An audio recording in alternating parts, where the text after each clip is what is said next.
পচতীয়া পাত 5খন পাত এটা মানে আমাৰ যেটোৰ গছৰ ডাল বা গছৰ ডালটোৰ শেষত যিখিনিৰ পৰা পাতটো শেষ হয় তাত সাধাৰণতে 5খন পাত থাকে যাক আমি পচতীয়া বুলি কওঁ হয়তো আপোনালোকে চিনি পাব খুব ভাল দৰৱ হয়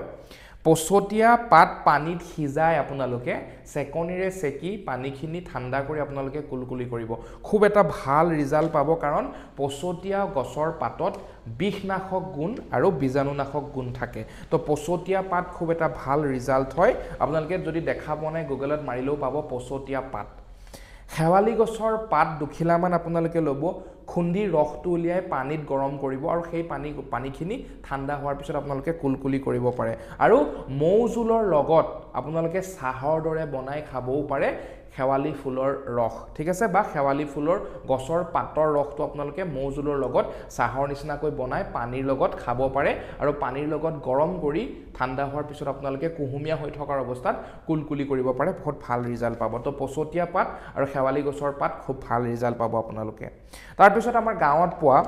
দুৰুণ শাকৰ লগত দুৰুণ বন বুলি যেটো কোৱা হয় আমাৰ শাক হিচাপে আমি খাওঁ তো দুৰুণ শাকৰ লগত 3-4 খিলা পচতীয়া পাতৰ কোহ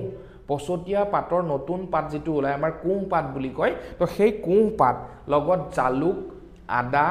ইত্যাদি আপোনালোকে দি যদি ভাজি কৰি খায় বা সবজি কৰি খায় খুব ভাল ৰিজাল্ট পাব আপোনালোকে ডিঙিৰ বিষত ঠিক আছে তো দুৰুণ শাকৰ পাত খুব এটা গুৰুত্ব দিবলগীয়া আমাৰ কথা আদাৰ লগত মুলেঠি যাক আমি জ্যষ্ঠি মধু বুলি কওঁ বা য়ষ্টি মধু বুলি আমি কওঁ তো জ্যেষ্ঠ মধু জ্যষ্ঠি মধু বা য়ষ্টি মধু যাক আমি মুলেঠি